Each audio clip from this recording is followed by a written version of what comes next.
Yo, Thought Warriors. What is up? Our learning is on. It is I, Van Lathan Jr. And it's me, Rachel and Lindsay. Okay, there's something that I have to... You're not going to like this. Ooh. Let me tell you what I don't like is this is how we're starting off the podcast. Yeah, I'm in Dallas. Great. I'm feeling good. So what? How are you about to ruin my day? I think that I was in the commercial. The Trump commercial? No, not a Trump. What Trump commercial? What are you talking about? I don't know why my mind went to the one that Charlemagne was in. And I was like, wait, what? What commercial? Now, this is going to be me being vulnerable with everyone. Okay. I believe in different realities through the television. Okay. Meaning, there are all types of methods of thought, theories that we are actually living in a simulation or in a reality that's being perceived by a supreme being. Okay. Some people think that this reality is, in fact, the dreams of a supreme being, or that this reality is a simulation in and of itself. Okay. I feel like my actual life, that I was in a commercial that somebody else in another dimension or reality was watching. Because when I watch TV and I look at Star Wars or something like that, I think that in the reality that we're watching, the Star Wars stuff is actually happening. And some kind of way, once we give creative energy to something, it actually becomes real in another parallel dimension or some type of reality. I believe in that. Okay. Now, let me tell you what happened to me. And you tell me if I was not, in fact, in a commercial that some other dimension was watching. And I wonder if the people that are in these commercials, if they know that they're in them once the commercial dimension is established. Go ahead. So I'm walking. And the first thing that happens is a specific song is playing out of somebody's car. And it's that song, "You're Unbelievable." Ow! You know that song? Mm-hmm. Mm-hmm. I've never in life heard that song in anything other than a commercial or in the background of like a scene in a sitcom or something. You know? I've never heard that "You're Unbelievable." "Yeah, unbelievable." Like whenever you hear that, it's like a white girl dancing around, flipping her hair. It's Pantene Pro V Hot Oil Treatment VO5. Like that's the type of shit you see. "Yeah, unbelievable." Yeah. Like that's the type I've never been in any place, anywhere, and heard that song. Never. Okay. While I stop and think, I've never heard that "You're Unbelievable." That I've never heard this record before in the wild.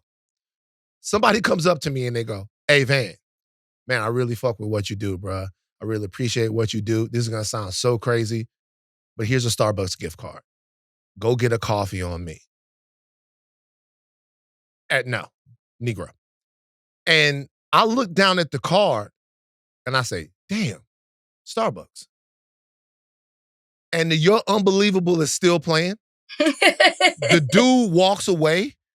I'm looking at the card and I almost legitimately had a panic attack because I'm thinking, yo, what the fuck just happened? It was almost like a scene in The Matrix where Neo realizes that he's in a simulation. I was like, what the shit is this? Is the "You're Unbelievable" plays. I'm thinking about the fact that song is playing. Somebody stops, gives me a Starbucks gift card, and then I look down and go, damn, Starbucks. Damn, Starbucks could literally, I don't fuck with Starbucks right now, I'm just letting you know. But damn, Starbucks could literally be the tagline of the entire commercial, and they could do a whole goddamn commercial line, an ad on damn Starbucks. Damn Starbucks could be a whole campaign for Starbucks. I'm telling you, somewhere in some other dimension, somebody is watching this, and that was a commercial for them.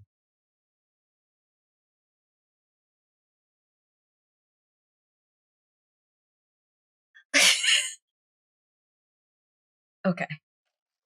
I apologize. Okay. This is the only reaction I'm literally about to Rachel, take off my headphones and walk out the room. You know what, Ray? I apologize because I can't have this conversation with you. Let me just humor you for a second. You're not curious enough. I can't have this conversation No. That is nothing about it because this is actually what I'm going to say. I was really trying to work with you. I was trying to go with you because I do have feelings sometimes like a Truman Show-esque type feeling. I do feel like, especially because my life has changed so much and it changed so quickly, mine is more like, I feel like I'm going to wake up and all of this will have been like a big dream, a figment of my imagination. I don't necessarily know if Star Wars is the real world, obviously, because I know nothing about that. And I don't see it like that, but I know the feelings that you have. So I was with you. And there's something about that song, Unbelievable. I was looking it up because the moment you said it, I'm like, there is something about that song, right? Where I understand why you can get these feelings. I was with you until it was just damn Starbucks. And then I was like, all right, I've lost me. I thought you were going to say you had a feeling of deja vu, that you had seen this man before, that the Starbucks card had a name on it. Like I was looking for some sort of connection. Boy. So no, I hear you. It's just, I thought you were going to a different place. So the song Unbelievable is written by EMF. It's a British band called EMF. I know EMF. Do you think that when they was making it, that they knew that they would be in every commercial, that they was like, this song might not hit, whatever, but we got a fucking 40-year run off this Unbelievable. What year did that come out in? It came out in 1990, but it's ubiquitous. It did? See, you wouldn't even know that because every 5 years, especially in the 90s, I'm looking at it down here. Chart performance, impact and legacy, all of this, commercial. They're not even going to show the fact that it was in a bunch. Everybody is like, yo, you don't know like where that song's going to pop up. It's everywhere. Anyway, you know what? To be honest with you. The reality is I know that it happened. And it's fine. And I felt this, and it's not the first time I felt it. I get the feelings. I've been in other situations and I was like, yo, who's being entertained by the shit that's going on? Who's been entertained by it? Like, who's watching this shit? Mine is more like, I've been here before. This happened. I've seen this. I felt this. I've seen this moment. Just happened to me recently when I was in Destin, Florida. And I was with a different group, like everything, that's more the feeling I get. I felt this. I've seen this. I know what's about to happen. That's what happens to me. Not the commercial thing. But anyways, all right. Well, you didn't ruin my day. It wasn't as bad as you thought the way you were building that up. No, it's just that I knew that I wouldn't be supported. And so that being that I wouldn't be supported, and this is the story of my life. There's no one, I just want one person in my life. If you're out there. You hear what you want to hear. If you're out there, you literally said I was with you until. If you're out there. But I was with you. And I can have these types of conversations with you, please hit me up. Because I know I'm not the only one that wonders about the fabric of the universe and interdimensional shit. We got to get to the show, whatever. We have Akbar Ahmed joining us to talk about the fragile peace that's happening right now in Gaza and what looks to be a violation of the ceasefire by the IDF. We're going to talk about all of the relevant issues of the day, and we're going to talk about our crazy thoughts around the song Unbelievable and being in a Starbucks commercial. And just what the fuck happens to people, when they're living in the dreams of a supreme being and they were in a commercial and they didn't sign up for it, especially Starbucks, who I would never do a commercial for right now. Okay. Well, you kind of just did. Well, whatever. Damn Starbucks. I said damn Starbucks because of everything that's going on. I went, damn Starbucks. And then I went, wait, that was the catchphrase. What'd you do with the card? I threw it away. You should have given it to somebody else. But go ahead. That's true. Is what it is though. Millions gather to resist Trump in nationwide No Kings protest. We'll talk more about Gaza with Ahmed. Rachel, did you protest this weekend? I did not. I was at a produce convention in Anaheim all weekend. The grapes, Molly Pop grapes. Molly Pop grapes. Rolled out a new line of juices. You can get them at Molly Pop Grapes online. I'll bring you some. They're fantastic. I'm sorry. It's relevant. It's a commercial. It's a commercial. So we talk about the No Kings protest and then we get right into the capitalism. That's where we're going with it, right? Well, it's a family-oriented business. I'm a part of it. It's what I did this weekend. Sorry. No, but I absolutely would have participated in the protest, even though there's a growing sentiment online that does not want you to call it a protest. But I would have participated. I enjoyed following it on social media, reading all about it, 2,600 rallies. I was into it. And I mean, I guess what I appreciated so much about it is that I like seeing people come together in large gatherings like that. I like people. I think I know that there's the other side of it and we can get into it and talk a bit about it. But for me, I appreciate people gathering together and creating awareness and bringing attention to something. Even if it's negative attention, people are still talking about what you're doing, and they're probably talking about it because they're bothered by it. They're threatened by it. I understand the other side of it, but I feel like you've protested before. I've protested. It does do something to you. I'm not the type of person who, when I protest, I go home and, like I turn on the TV and I just keep on moving like nothing happened. It incites and ignites something in me. And I start looking for other places of, okay, well, how can I use my voice for this? How can I use my platform for this? What else can I participate in? And I think that it does that. I think the speeches, some of them that I saw were really powerful. And I think the fact that it was organized, I'm giving positives. I think the fact that it was organized in such a way, it combated the narrative that the Trump administration and MAGA tried to put out there in regards to it being violent and being at a hate America rally. It showed peaceful people, peaceful protests coming together. And to be honest, majority of them weren't us. Majority of them were not us out there protesting. And I think that, the No Kings rally is properly named when people are like, well, what are they demanding? What's going to happen? I understand all those questions. But at the end of the day, you don't question the main goal, which is to fight authoritarianism.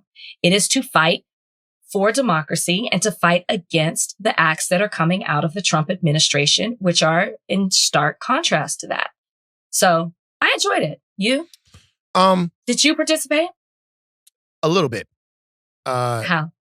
Just by driving around and honking the horn. I had to work.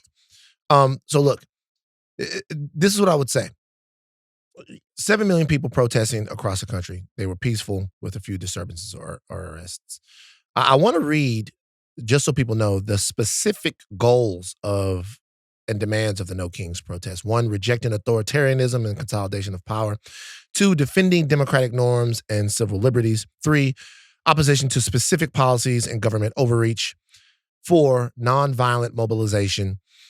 And a broad geographic scope. So they wanted part of the protest was to show nonviolent mobilization and a broad geographic scope of people all over the place, different walks of life. Part of the protest was to show that they have a broad coalition in order to go and demonstrate.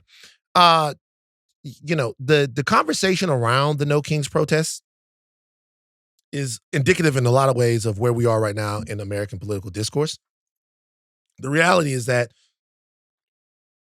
it used to be that you'd get out there and you'd protest, and the protest itself was worth it.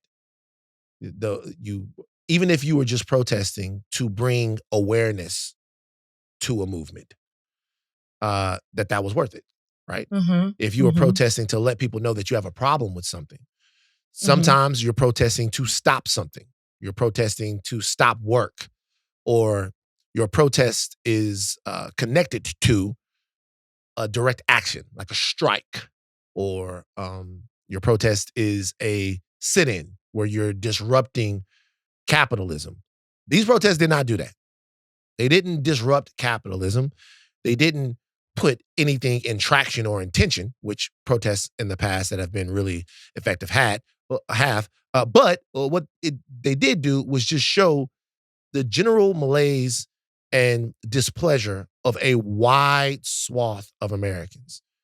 And the power grab by the Trump administration, under the cloak of unitary executive theory, which I saw Amy Coney Barrett talking on the New York Times about, and she was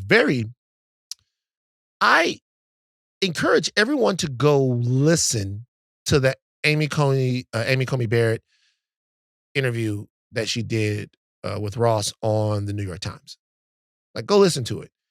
There are certain questions that she doesn't answer. She says she can't answer it. But then when they talk about unitary executive theory, which is something that comes out of the late 70s, it's an interpretation of the Constitution that vests very direct and specific powers under Article 2 of the Constitution into the executive branch. And it's been kind of the central operating program of a lot of thought on the right and the power grabs that you see, and it kind of undergirds a lot of the neocons and the way that they look at it. And it is the neocons, because you're talking about like Dick Cheney and, all of these guys that Trump supposedly is nothing like, but their idea of the powers of the president has sort of reshaped the way the right views the office, and that's a fact. And she talks about how, if you go watch the interview, she basically says, yeah, I mean, that's sort of the interpretation of she clerked for John Roberts and stuff. That's sort of the interpretation. Did she clerk for Roberts or Scalia? I can't remember. But that's sort of this big difference. She talks about the fact that that's part of her interpretation of the Constitution. So the broad scope, the president's ability to do certain things and to act in a certain way, she believes in that. She believes in that interpretation of the Constitution. Scalia. It's Scalia, right? Which makes sense why she believes in that interpretation of the Constitution. Well, yeah, he's one of the guys that was on top of that. So, and I was like, oh, cool. And at times the interview, this is higher learning homework. At times the interview gets somewhat contentious, and he presses her on certain things that she might believe. And, she talks about the future of America and what limiting presidential power might mean for the future of America. A president might feel like he couldn't do this in the future. And people are like, what about what the president is doing right now? Do you feel the need to limit the power of the president in any specific way? Or even in something like the Empowerment Act, make sure the Empowerment Act and the fact that the Trump administration has ignored it is a bigger problem, because it gives the president carte blanche to ignore Congress, money that Congress has said that they need to spend and is scheduled for spending. The president can just say, I don't want to do it. And that in and of itself erodes the way the government is supposed to work. And she was very, very, very forthright at certain points about the fact that it's part of her judicial interpretation that the president should have these broad rights, that these things should be vested in the executive. So the No Kings protest, when I think about the protest like in the large scale, it's actually, it's speaking not only to some of the abuses of power from the Trump administration, but it's a conversation about how we view the executive branch of government and moving forward, whether or not we are going to be in a situation where the power can increasingly be vested into the executive, any executive, to where there's nothing we can do to stop their agenda. Yeah. I did not listen to that interview, and I will go back and listen to that. But what I will say is, I think within the fight against authoritarianism was also the fight for emphasizing a checks and balance, which it sounds like is in contrast to some of the things that Amy Coney Barrett was saying. But I want to get back to like some of the negative talk about it. It kind of bothered me. I saw, and I'm sure you saw this too. I saw a lot of talk on social media criticizing the No Kings rally, and not from the MAGA side of things, from people who felt like it was taking away from what actual activists are trying to do. And it takes away from the real fight and even waters down some of the issues that people are fighting for, because there was this notion of it makes people feel good about themselves to feel like they went out on a Saturday, they voiced their protests, they held up signs, they gathered with people, and then they go home and they do absolutely nothing to move the movement forward. It's more safe. I heard it called controlled opposition. I heard that people say that it wasn't disruptive of any way, and there's no plan of action after. And I have to push back on that and say, and I'm curious as to what you think. Do you subscribe to that? Because we hear a lot of people complain about the current state of the Democratic Party, of the government, and then are constantly saying, so what do we do? What's the next step? How do we gather together? You just said 7 million people gathered together to oppose what they believe is anti-American, right? So 7 million people, 2,600 rallies coming together across the country, to me shows unity. It shows people coming together for a common cause. That's the opposite of something being divisive, which is a lot of what people on the other side are trying to say. I understand you don't want this momentum to get lost, and I'm a proponent of that school of thought as well. But at the same time, it is something that is being done. I saw some people criticize the fact that you had to register for this protest. And a lot of people were like, well, you don't normally register for a protest. You just go out there and do it. And then I thought, I was like that too. And then I thought, well, maybe they're asking people to register so they can send information in a unified way, so they can gather and rally people together to for the next step, for the next plan of action. To also say that it wasn't organized, or that this didn't have any meaning, to see people like JB Pritzker come up and Bernie Sanders and other people make these powerful statements, and people cheering on, I think, for the people who maybe felt for the 2024 election that nothing was going to change, or they felt maybe that their voice didn't matter, or they were upset they didn't feel like they could rally around either candidate, and they just were apathetic about the whole thing. I think seeing something like this can also ignite people to actually want to be involved in what's happening for the government. Anyways, I just saw like the back and forth of that, and I shouldn't have been surprised, but I was a little surprised, because I was like, this is something. And this was bigger than the one in June.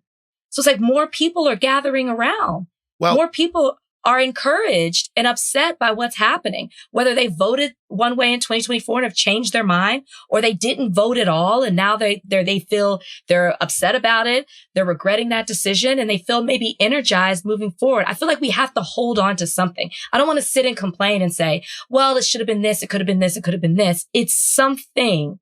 It's a move in the right direction. Okay.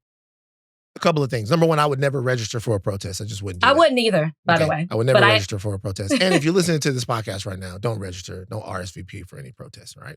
Put yourself on any more lists. You've given them enough data.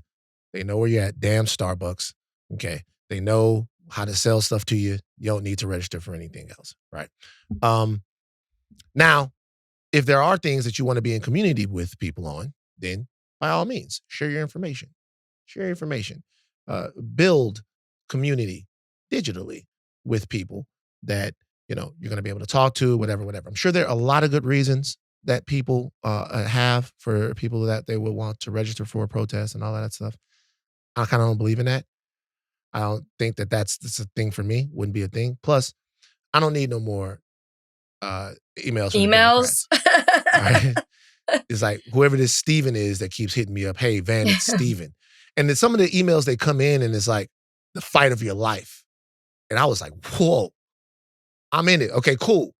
And then I click it and I don't want no more emails. Okay? I donate, I do my thing. I do that to candidates I care about. I don't want no emails.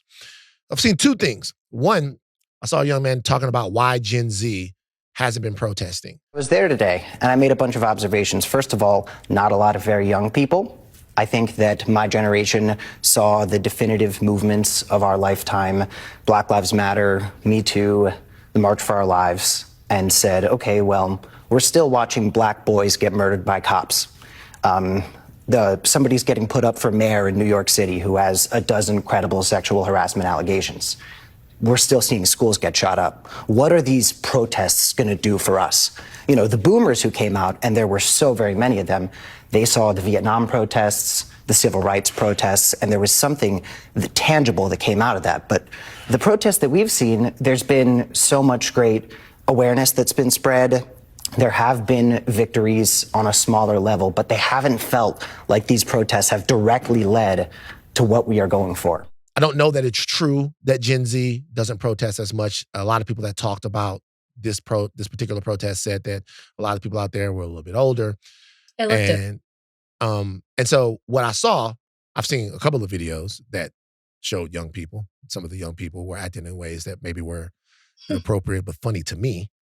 I personally think, I'm just gonna be honest with you, and you guys can feel however you want to feel about this. A video that I posted on my social media about this guy that was walking through, I think, Denver, and yelled out anti-gay slur to the whole crowd, and then someone took his glasses and ran off, and then he fell, and then he ran again, and then someone tripped him, he fell, and he busted his shit and the whole nine, right? Now, we want to be morally clean and all of that shit, but I don't give a fuck about that, and I don't give a fuck about him. I'm just gonna be honest with you.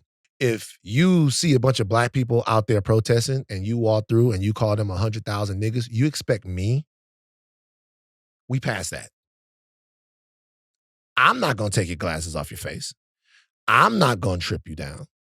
I'm not even going to call for anybody to take your glasses off your face and trip you down. I'm not going to do that. I'm going to tell you, if somebody asks me, I'm going to say, hey man, I don't think you should take the glasses off of the face and then run. I will say this, the first time. But if you see it. the first time he ran, nobody tripped him. The first time he fell on his own. Okay. The second time he took a couple of swings at people, and I think the guy saw him take a couple of swings at people, and then he tripped him down, right? And he busted his whole shit open. I laughed. And y'all could do whatever the fuck y'all want to do with that. Straight up, I laughed.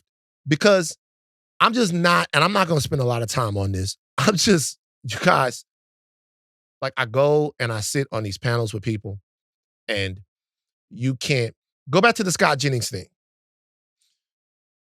Scott Jennings, Yes. We're on CNN.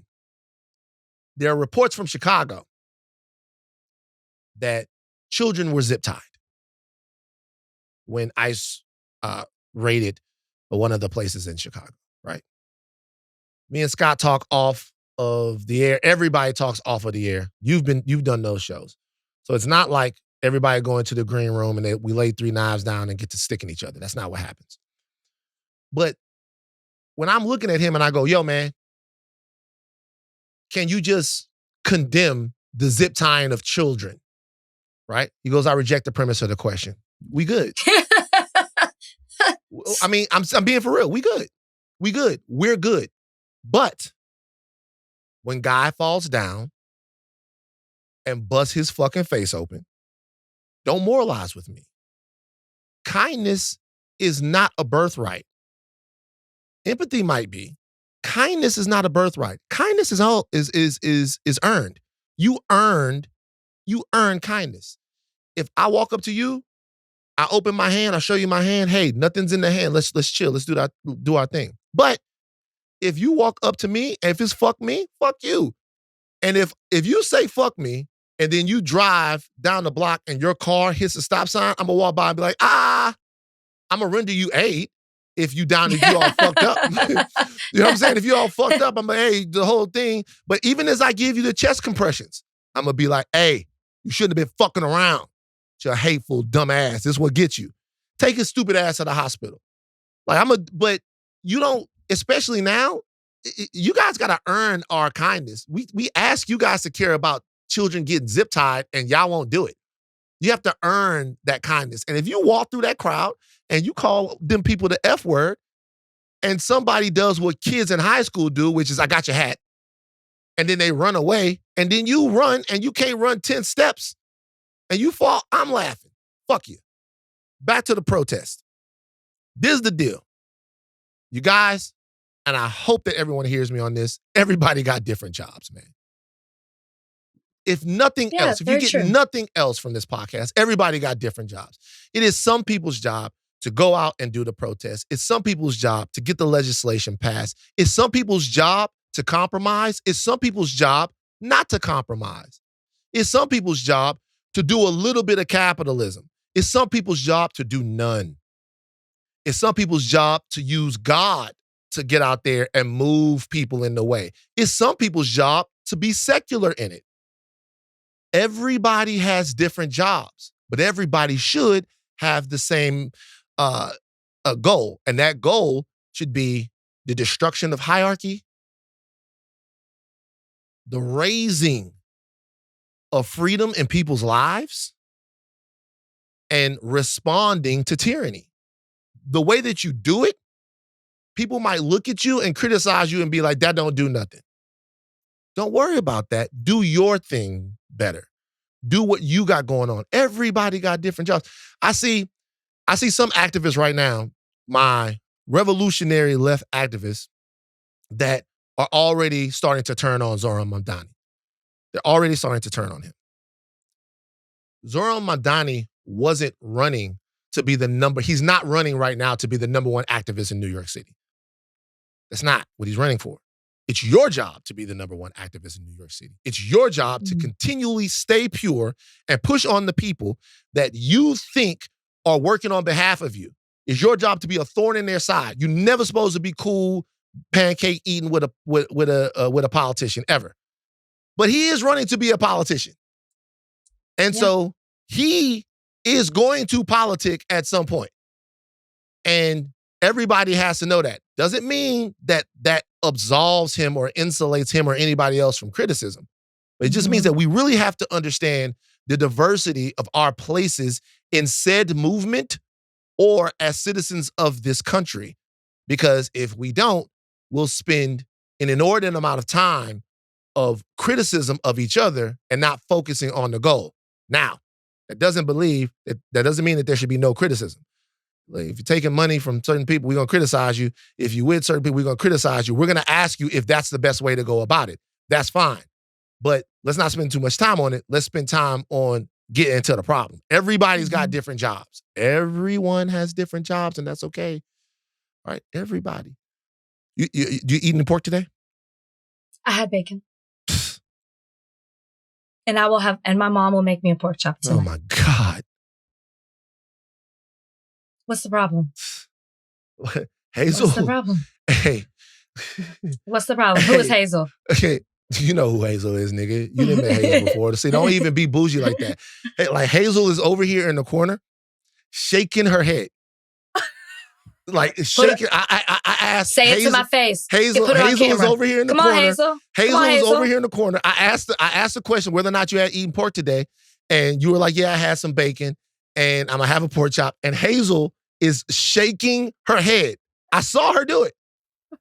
Shout out to Ashleigh. Shout out to Hazel. Ashleigh is in studio right now. It's Ringer Core Week. And Hazel is with Ashleigh. And I looked over and Hazel is shaking her head. Tell Hazel to shake her head to my face. I'm just saying. She just did. I mean, what? She wants to step in the shadows. Ashleigh, is this not true? Did Hazel not shake her head? She shook her head. She loves everybody. There you go. I'm telling you. Pork-based diet, man. Pork-based diet. Okay. Before we leave this situation, let's play what Joe Rogan had to say about protest. We got to do it, man. I know. There's just some people I'm so sick of. I mean, I'm want to do it? him, but no, we have to do it. Go ahead. Okay, listen. How about this? No, we're doing it. No, we're doing it. How about this, though? Wait. So this is what we do, because we spend enough time on the protest anyway. And obviously, we could talk about the fact that MAGA didn't like them. Sean Duffy said the No Kings protests are part of Antifa. Ted Cruz said cut off the money behind these rallies, and they may well turn into riots. Shut up. You guys, to the right, man. Hold on, just real quick. To the right, we saw a riot at the Capitol.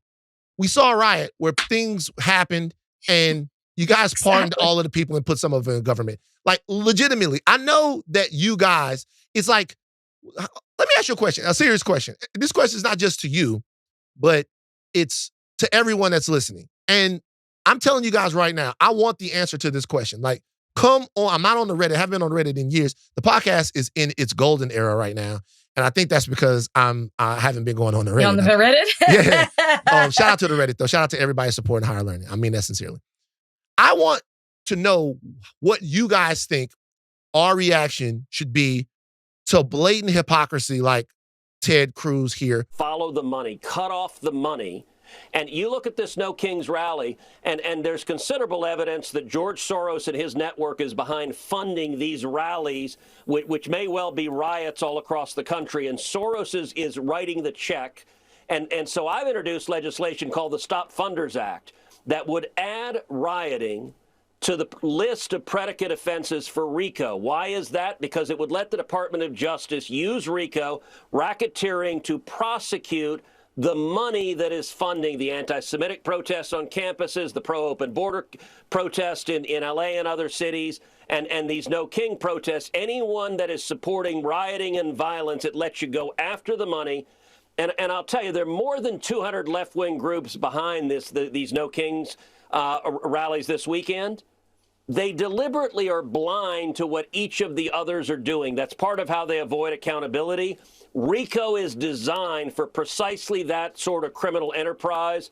And so I believe the Senate, we ought to take up and vote on and pass our Stop Funders legislation. And I've urged both Pam Bondi at DOJ and Kash Patel at FBI, follow the money and prosecute those who are writing checks funding acts of violence, political violence or otherwise, across the country. I could make the argument that I don't like continuously making this left versus right, whatever, because I really want to talk about people and what people need. But I could make the argument that the right codified, not culturally, but codified into law the violent rally. I could make an argument that they legitimately, using the powers of the president, made it that they sanctioned violent rallies and violence in protests forever. And the reason why that they did it, how they did it was that President Trump pardoned all the J6 rioters. Then they made up a mythology around the J6 riots, that these were not people that were in fact rioting, but they were FBI agents or that they were Antifa that were rioting. So by absolving all of the people for their bad behavior, by pardoning some of them, and by rewarding some of them, by putting them in government, the right, led by their god, Donald Trump, made it okay to get into violence at rallies. Like, I'm not making a specific criticism of that, but to see Ted Cruz or anyone else say that riots are bad or intimate that riots are bad is really interesting to me when we didn't hear the same rhetoric. Now, this is the question. How do we deal with the blatant hypocrisy? Because calling it out seems to be a waste of time. Are we still at a point where looking at the right or looking at MAGA and calling out their blatant hypocrisy is even worth it anymore? Because, it's not worth it. Okay. I think people have moved on from it. And I'm not saying this is that is what should happen. It's for everything you just laid out. We know how Trump and his administration dealt with it. We know how MAGA dealt with it. We know how supporters dealt with it. And for the people who do condemn January 6th, but still support Trump and his policies, they've kind of just been like, it happened a long time ago. Like, let's move on. Like people do in society with most things, right?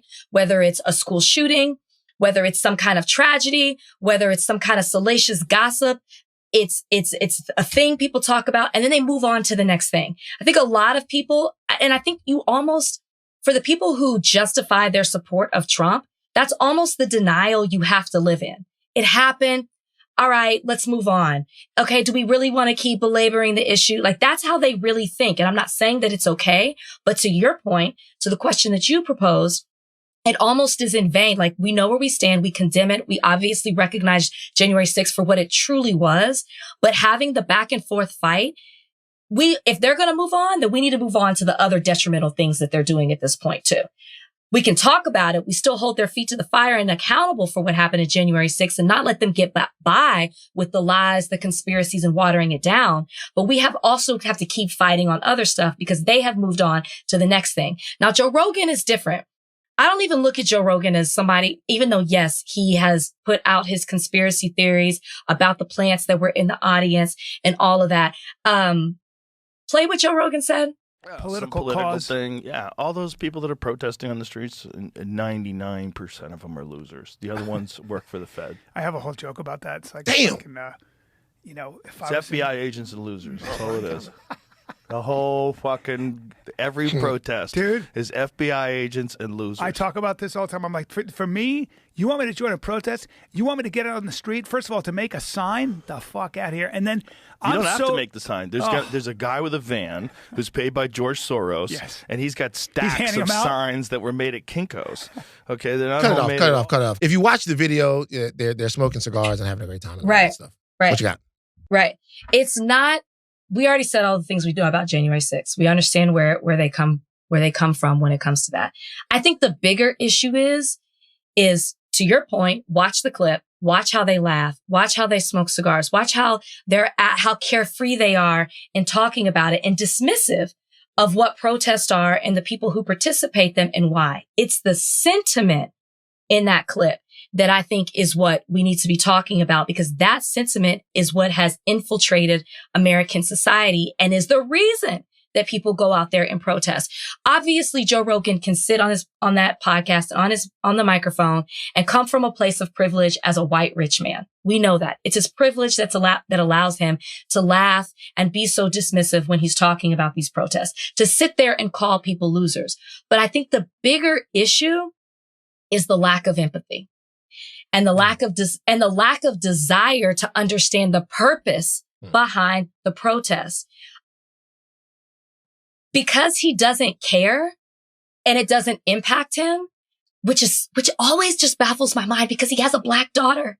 And I feel like people don't talk about that enough. I don't know if people even really care, but Joe Rogan has a Black daughter, a Black grown daughter that he's adopted. And he still does not care how the current system in society impacts the life of his daughter. But it's the comments and how flippant he is about people getting in the streets and marching and protesting. And it's that disregard that I believe in, that flippant attitude that seeps into policy. It seeps into administrations. It seeps into the politicians that run these things. It seeps into institutional systems. It seeps into American society. It's the idea that you could care less to understand what people really want and what they're saying we need, because you have othered yourself, because their goals and desires and what's meaningful for them and them fighting for their place in society and equality and for democracy has no bearing on your life, and you don't give a fuck. And that's what that laughter is. That's what that smoking cigar is. And that's why you can say, oh, these people are idiots and they're losers. Well, he didn't say idiots, but he could say these people are losers, because that is how you truly feel. And it's so evident in what's rolling out of the administration. And that's all I kept thinking. I was like, gosh, you have no care for people who don't look like you or on the same level as you. I think that this is another one of those interesting cultural divides. Protest has always been something that I have had deep reverence for, because protest is the way that my people, the legacy and the lineage of my people in this country, have been able to force America to see them. That's very simple. That's it. Forcing America to see you is something that a lot of my people, that my mother and my grandmother's generation did through protest. Forcing America to see your displeasure with the Woolworths or the Montgomery bus system or City Park in Baton Rouge or whatever it is. Forcing America to see you. Now, those protests, a lot of times, were disruptive, which I believe protests should be. I believe protests should disrupt capital. But once again, everybody has different jobs. And if you want to get out on a Saturday and make your voice heard, it is one of the most American things that you should do. And I do not think that it is up to hyper-rich people to take a fire extinguisher to people's rights and their complaints. Joe Rogan has been on his podcast. He has been saying that what he is seeing from the Trump administration regarding a couple of different things is horrific and terrible and bad. The question is, what are you going to do about it? Like, what are you going to do about it? It might be that him talking to 100 million people a month or whatever it is, he feels like that's enough. And he might be right. But the reality of the situation is, for other people, they're wondering, what can I do? There's not a vote tomorrow. There's not, what can I do? And what you can do is get out in the street. There's one other Joe Rogan clip that I want to pull. This is Joe Rogan talking about the fact that he's not going to have Gavin Newsom on his podcast. Have you had Gavin Newsom on the No, he's been taunting me, trying to get me to have him on. Why? I don't know, because he's interesting. You think he's interesting? He's interesting as like a sociology experiment. Like if you're a psychologist. I mean, you talk to everyone, I think. Yeah. Do you know who I really love that you interviewed recently? Who? James Tallarico. He's great. I got to be real. Now, Gavin Newsom came up here And you guys have seen some of the stuff that's come out from it. And we pressed Gavin Newsom in ways. Pressed Gavin Newsom too hard on some things. Some people say we should have let some stuff go. Whatever. But if you're going to talk all of that shit, Joe Rogan, and I've seen you have conversations with all kinds of people. I've seen Joe Rogan have conversations about regulation with people where I think it was Steven Crowder or whomever it was on the Joe Rogan show. They were having a conversation about regulation, and Joe Rogan was pushing back against Crowder or Shapiro, one of those guys. They're all starting to meld together. And so I've seen him be in conversation with people, even with Candace Owens or whomever else or whoever it is, where these conversations were, if not confrontational, they took a debate tone before. So it's not like that's not something that happens on the Joe Rogan Experience. It does.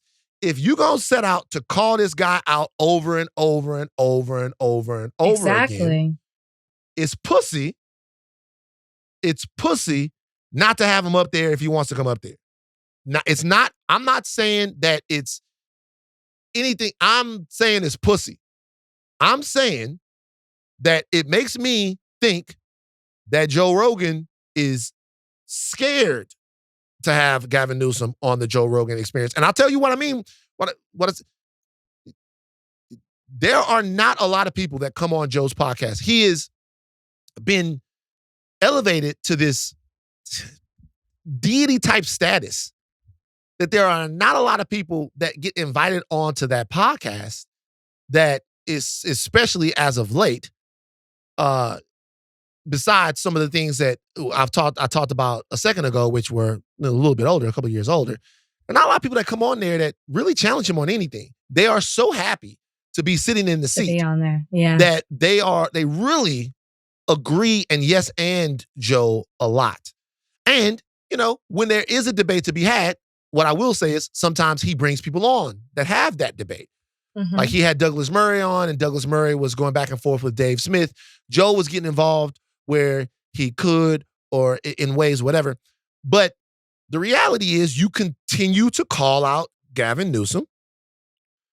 Some of the things that you were saying about Gavin Newsom and about his time in California, I think there are a lot of people who will probably agree with those things. But if, in fact, the right or right-thinking places are these bastions of intellectual debate where ideas are thrown back and forth and the best idea is supposed to win, then you can't get on there and continuously nut kick and not give him the opportunity to come on the podcast and talk to you about it. Like I've criticized us on this podcast sometimes for being a little pussy and not platforming enough voices for the other side. But what I will say is that if, in fact, we would go at someone directly, I would hope that that person would be invited to come on the podcast and then talk to us. We do. I don't agree with the statement, what you said about us on this podcast, because I do think we welcome, except for one, that we welcome. It's pussy. Nah, that's fine. You call. I want to note that Van called me a pussy on the podcast. I just want to know. Us a pussy. I just want to note that, but I don't think that we're like that. I don't think we're like that on this podcast, because we actually do try to get voices from the other side. And a lot of times people don't want to come. I think all I'll say, because you laid it out, all I'll say about Joe Rogan is it's not even just, he's very critical of the state of California. And he's very critical of the way Gavin Newsom runs California. So for you to have supposedly be this space of having all this open conversation, why would you not invite that voice that you speak so much to? It seems like he's willing to do that in every other area, at least have somebody on that can speak to it. But my thing is, if you're going to continue to use California and its state and its policies, the way it's run as a topic of conversation, and you have a voice willing to come on to add clarity or that you can push back against, why would you not do that? And to your point, even if it's not him and Gavin Newsom going back and forth, bring another voice on that aligns with the things that he's saying for them to have this open debate back and forth. But instead for you to just criticize and it to be one-sided and not allow the other side, it's just odd. All right, let's talk about old tweets. Old social media. Let's talk about it. So there are two people that are going through it, and it couldn't be more different. One is Graham Platner. He is running for Senate up in Maine. He is a Maine Democratic senator, and he has been getting a lot of love recently. He is an everyman. He is a serviceman. And a lot of people have been liking the way that he talks to the people. There is something happening that people can't see. There is a changing of the Democrat that is happening. And I'm not wearing a suit. I'm in a nice cable knit sweater. It's distressed. I can talk directly to you. I can listen to you, disaffected voter. And then I can speak to you in a way that reassures you that I'm a guy or a gal. It's happening. We're going to talk about how old some of these people are in a second, but it's happening. Graham, back in the day, was apparently wilding on the old Reddit. He was getting busy on the Reddit. And, I know a little bit about people, seeing you on Reddit and stuff. It happened early. So now Graham was on Reddit, and here are some of the things that he put out there. His tweets and Reddit stuff and all kinds of stuff. A 2020 tweet said, living in white rural America, I'm afraid to tell you they actually are violent or whatever, because he said, white people, someone tweeted, white people aren't as racist or stupid as Trump thinks. And Graham said, living in white rural America, I'm afraid to tell you that they actually are. Okay. In a 2013 Reddit post, that was in 2020, they asked Graham, they said, what is one question you've always wanted to ask someone of another race? And he said, why don't black people tip? Every now and again, a black patron will leave a 15 or 20% tip, but it usually is between 0 and 5%. There's got to be a good reason behind it. What is it? In another post, this one was about underwear designed to prevent sexual assault. Graham wrote, rape is a real thing. If you're so worried about it, to buy Kevlar underwear, you think you might not get blacked out, fucked up around people you aren't comfortable with. He also made comments that some people looked like, or they thought, or looked like to people, should I say, were endorsing armed resistance. He wrote, tell them that if they expect to fight fascism without a good semi-automatic rifle, they ought to do some reading of history. And he also said an armed working class is a requirement for economic justice. He has been getting killed for these tweets. And he released a very lengthy video and audio apology. Let's play a little bit of it right now. It's fucking 5 minutes long. We're not playing the whole thing. All right. The only person that can be long-winded on this podcast is me. So play a little bit of it, though. Hey all, it's Graham here. As you've probably seen, there's a story that's broken about comments I made on Reddit in an earlier part of my life. As I read through them, I read things that I absolutely do not agree with. I read through and I see things words and statements that I abhor. I also see the trajectory of my life. When I got back from Afghanistan in 2011, I stayed in the Army for another year. I got out in 2012. Some of the worst comments I made, the things that I think are least defensible, that I wouldn't even try to defend, come from that time. I had spent the bulk of my 20s in the infantry, deploying overseas, fighting in Iraq and Afghanistan. The infantry was a very male-dominated place. It's a very masculine world. When I was in, women weren't allowed in the infantry. It's changed now, and that's a good thing. But when I got out, I still had the crude humor, the dark feelings, the offensive language that really was a hallmark of the infantry when I was in it.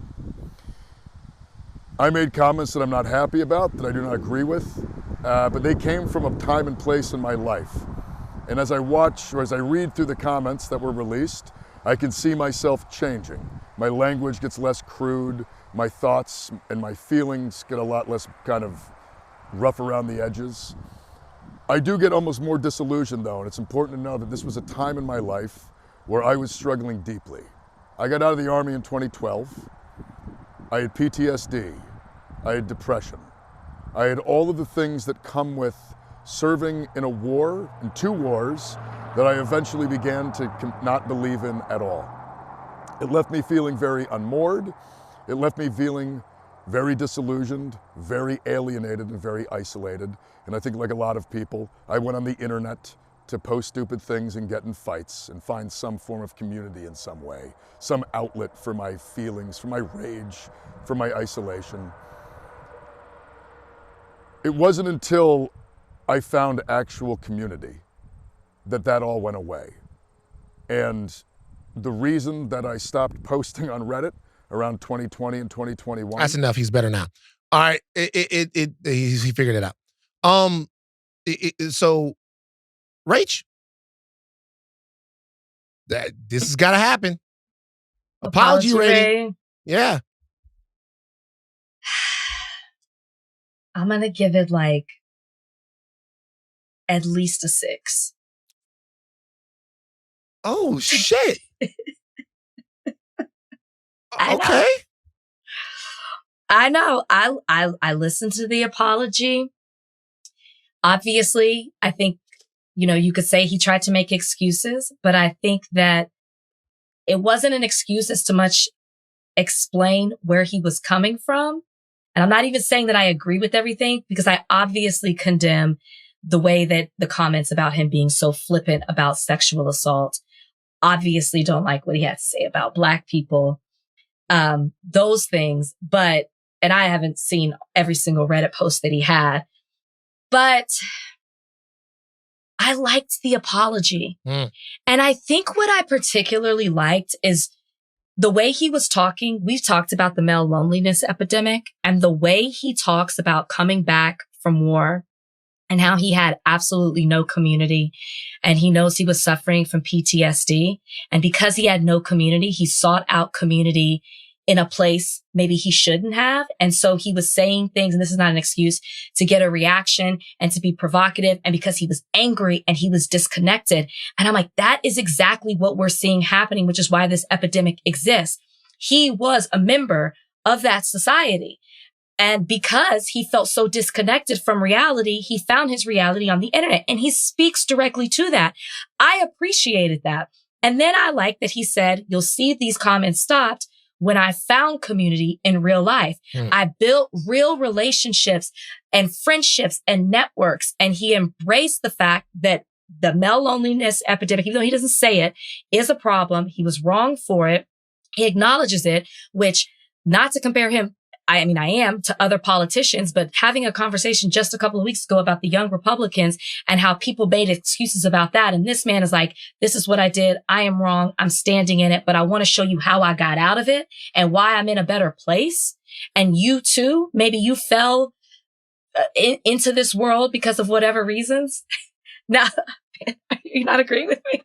You too. I actually really liked this apology. I'm not saying, I want to be very clear. I'm not saying I agree with the things that he said, but I appreciate this is how I've changed and you can change too, and not running away from what it is that he did. To me, if you're going to apologize, this is kind of the way to do it. What I need Graham Platner to do is go talk to some Black people. Oh, yeah.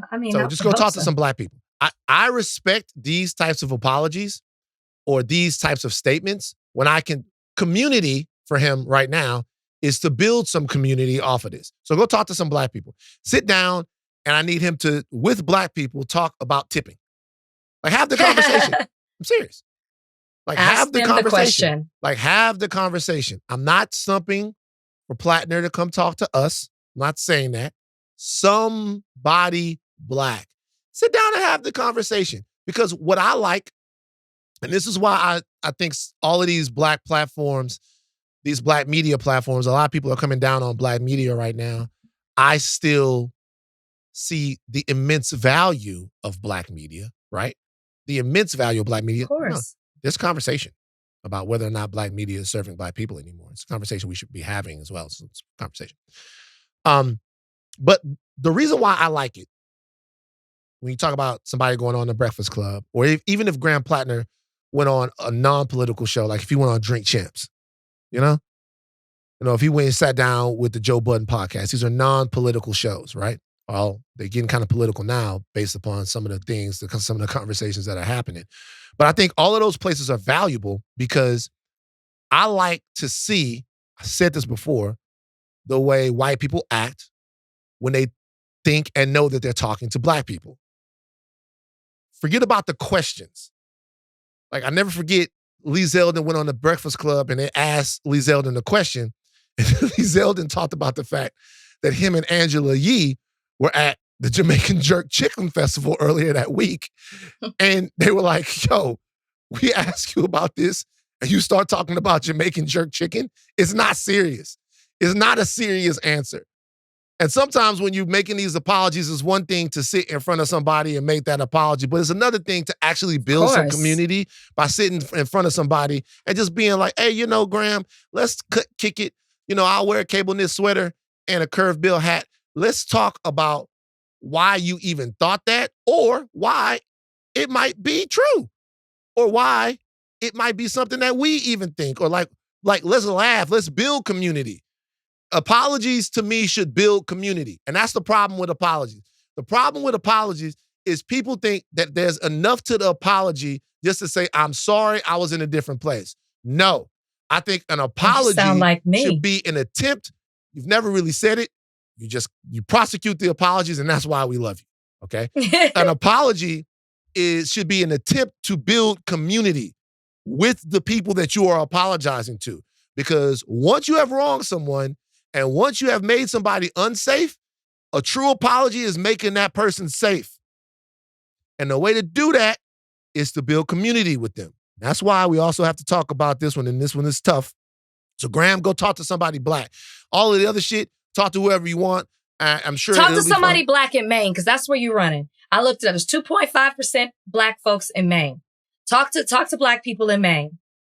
That's his constituent. Those are the constituents. Talk to somebody black. He's also a senator, so he'll be making things that he'll be voting on things that are nationwide. He needs their vote. Go there to the constituents. Oh, what's up with the black people in Maine? Shout out, if you black from Maine, hit me up. I never known one of you before. That's what Graham would say. Well, I mean, Graham should know him. He from there. He should, but he probably would say that. You know what I'm saying? But if you black from Maine, hit me up. Because when I think about Maine, Cooper Flagg from Maine, he's a white boy, but yeah, I'm just saying, that's why I think about I know white people from Maine. I do not know black people. I've known maybe one person from Maine my entire life. I know a couple, actually. Yeah. Like, I knew a white boy from Maine. He worked at Best Buy with me. I'll never forget this. He was like, yo, he went to LSU. He was working at Best Buy. He's like, yo, come to the crib. We playing Madden. So I go to the crib and we play Madden. I bust his fucking ass. I bust his ass. I don't know at that point how the white boys was playing Madden, because my man Tommy Talley, he used to give me the blues in Madden. So I know at least it was, but I go over there and I remember we were playing the Madden game and he goes, you just gonna continue to score? I'm like, yeah, bitch. If I could score 250 on this motherfucker, we get Donovan McNabb about to get jiggy in this motherfucker. And all of his friends are around and they just lining up, busting ass, busting ass, busting ass, busting ass, busting ass. And they getting mad. They uncomfortable with it. Like, is this guy ever gonna get off the controller? No, I'm not.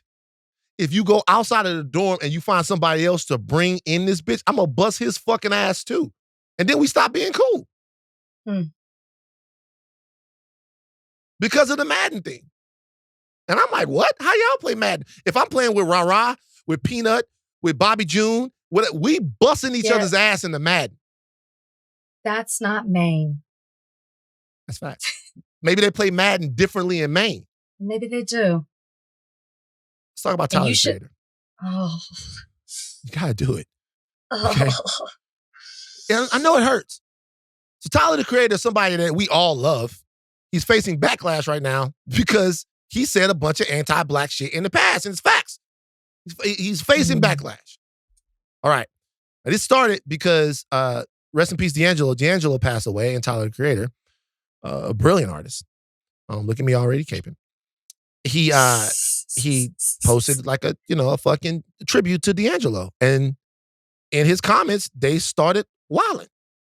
A lot of his people were, Tyler, the Creator's people were wilding in the comments, which got people talking because a lot of people were surprised about this. Tyler, the Creator was against it, okay? His white fan base was wilding Tyler, the Creator was against it, but then a lot of people said, hey, Tyler, it's actually your fault because over years, and particularly in the beginning of your career, you cultivated a fan base that would think it would be cool to mock the death of D'Angelo or to be anti-Black in their rhetoric. And then that is when the tweets started to fucking come out of nowhere. And, one from 2014, it's Tyler Creator's tweet. He says, I hate Black History Month. Why the fuck do you have to separate niggas still? Oh, it's paying homage to our heroes. Fuck that. That's wild. Okay?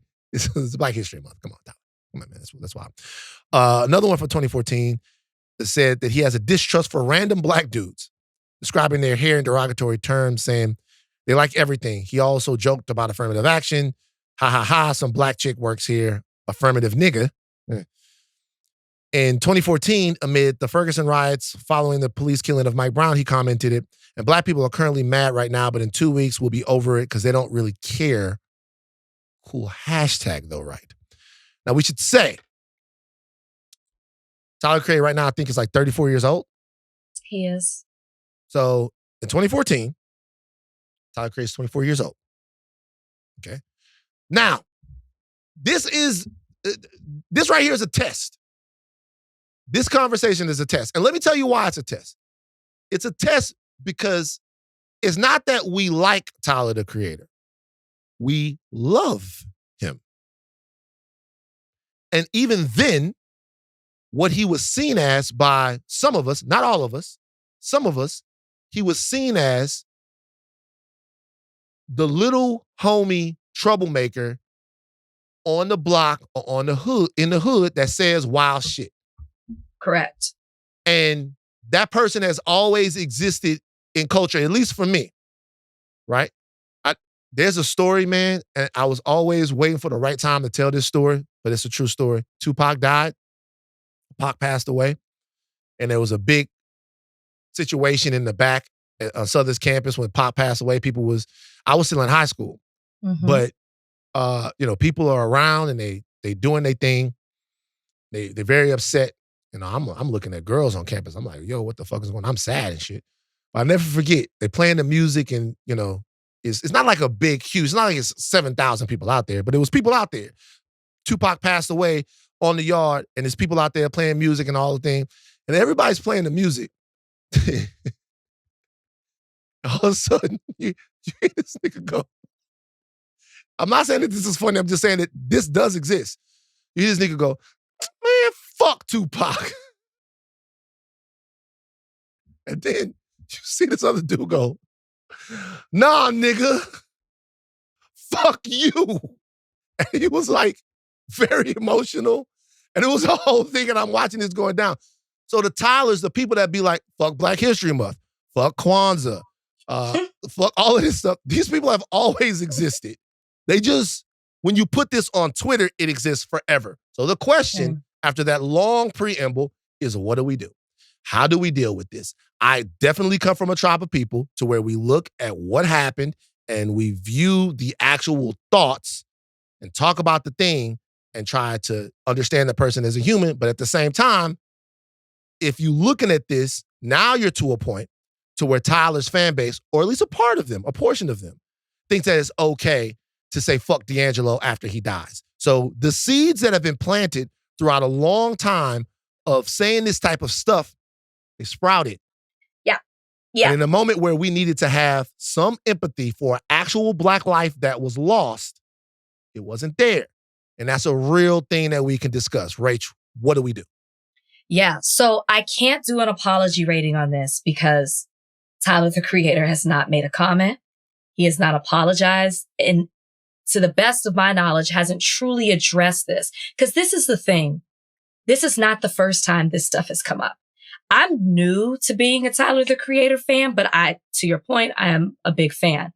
So I'm not as familiar with his music before, where some of the lyrics that they were pulling up were offensive, derogatory to women, to the LGBTQ plus community, to Black people. I didn't listen to those songs. I probably started listening, I don't know, whatever that was, it Flower Boy? I probably started listening more around there, but I also went back and listened.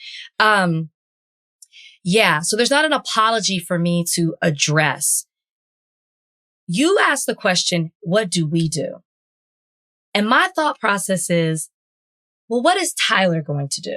And the reason I say this, because he hasn't addressed it. You know, these comments came up from 2011. Like I said, I don't know if he's addressed it. But my immediate reaction is, well, why is it what we do and not Tyler takes some sort of responsibility? And I say that because he did do an action. He has not apologized, but he did turn off his comments on social media, which means he's aware, he sees it, and he's trying to stop the bleeding to some point. Because by the time I started looking on it, the comments were turned off. So I had to go to the next post and I could still see all the stuff that people were saying about him. So he has made a response by trying to stop the bleeding rather than addressing it. And I think the biggest point that might have been turning off the comments so that people didn't continue to disrespect D'Angelo, though. They were disrespecting him. That could be true. I personally don't believe that because of the comments I saw in the next one. Not one of them was talking that I saw. Of course, I couldn't read all thousands of them. It wasn't about D'Angelo. It was about Tyler. And it was about criticizing Tyler for turning off his comments. It was criticizing Tyler for not saying anything in particular about the criticism.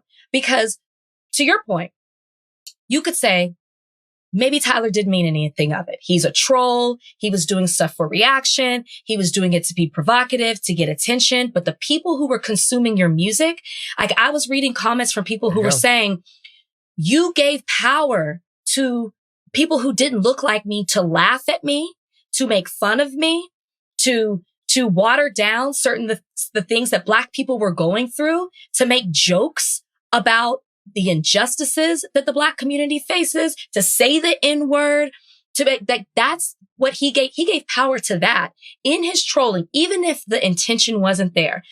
The trolling gave power to a certain group of people and allowed them to attack your very community.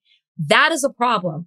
And when I hear Tyler, the Creator, I get on mic and be so passionate about a rapper like Ian, about how Ian is making a mockery of rap. And then he goes on to talk about how he's a student of the game and how he has studied these rappers and what rap means to our community and what these rappers did and the music that they made and, you know, just the legacy and the importance of this industry and this type of music. And you have somebody like an Ian, a white boy, as he said it, come along and just do what he does and become so popular. He's disgusted by it. Well, I could make an argument that you gave rise to the very audience that consumes Ian's music. And so I think that maybe Tyler, even if he is not doing the things that he did before, I don't know if he regrets it or what, but he's not doing that before. And I think he owes to us a long way of responding back to your original question is you owe us some type of statement. You owe us we'll see. An explanation and not just a turning off the comments and hope that we forget it until Camp Flognog happens in the next couple of weeks. So, here's what's at play. And I'll be honest. Tyler used to say those crazy things, and some of these tweets I hadn't seen before, but they weren't surprising to me. I didn't take any commentary or anything, even artistically, from Odd Future seriously enough to be like, whatever. Like, what the fuck is going on? To criticize it. Because literally, I looked at it like I looked at like little homies that say crazy shit, like I said before. Their brand was inciting you, right? Like Eminem. Eminem has a song called Same Song and Dance. And the song is about being a serial killer for different pop stars. There was a certain vacantness to it. I'm having trouble describing it. Like, it was so outlandish almost that it almost begged to not be taken seriously. And that's the way I looked at Our Future. Not that the art that they were making wasn't awesome, because a lot of these songs was great. But when you look at Yonkers, the stuff was so artistic. When you look at the video, he's saying all kinds of stuff, but then his eyes are black and he walks over, he hangs himself, then he vomits and all of that stuff. And you're like, Jesus Christ. And there was a certain, if I'm honest, there was a certain artistic respect for how uninhibited they were. You liked the fact that they were that way. They were crazy little, remember they were on a Jimmy Fallon show running around getting Wolfgang saying, going crazy. The fact that they could not be corralled and they were just running around fucking shit up. They were skaters and they were young black kids. They were just breaking all of these molds.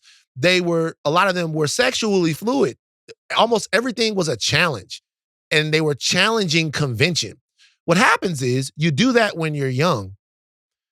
And some of the things that you challenge them because you don't see the value in them yet.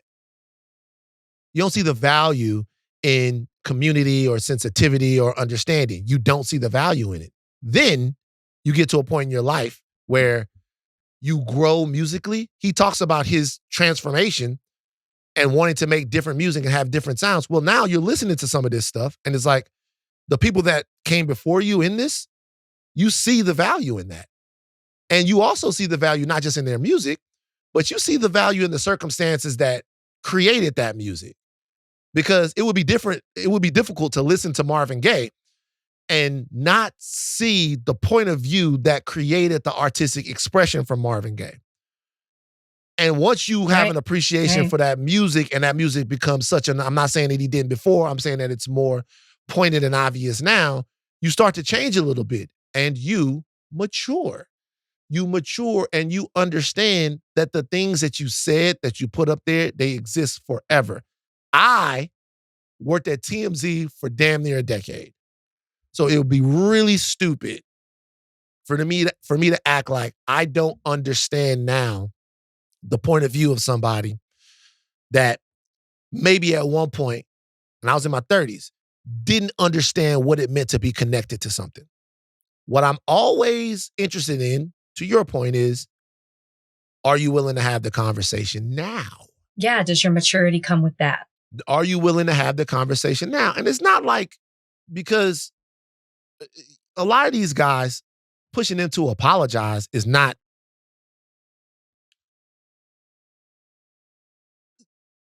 pushing them to apologize just, it kind of entrenches them more into that thing. But once again, having the conversation is about establishing community. And that's kind of the thing that I guess I'm trying to say. I think forcing an apology, and listen, I'm the queen of the apology rating, but I agree with you in this point because my biggest issue was his response of turning off the comments. And I know it could be argued a different way, but you're running away rather than addressing it. I think there is a way to address it from the past and how it moved you into where you are right now as a person, as an artist. And I don't think it's fair to give him a pass just because, I'm a big fan of the music that he's making. And even in ways that he has his alternative, hip hop, as he called the genre, and wanting to not be put in a box when it comes to rap. There's parts of that I really like, but it's hard for me. It is still hard for me, I will say, to not, when you're like, kids sometimes don't see the value. I agree with you. But when you're wearing a KKK costume with a rope tied around your other Black Odd Future's neck, you got to understand what you're doing with that. Well, look, I'm gonna be real. I'm not defending it, but what I'm saying is that I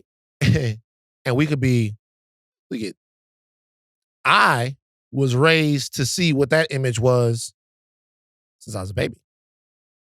I was raised by people who you drive down Highland Road and the trees would be low hanging and it would be like there's souls on those trees. And the people whose souls are on those trees look like you. And I would be hanging out with my friends, and a lot of you guys might think that this is a hell of a way to grow up, but it is what it is.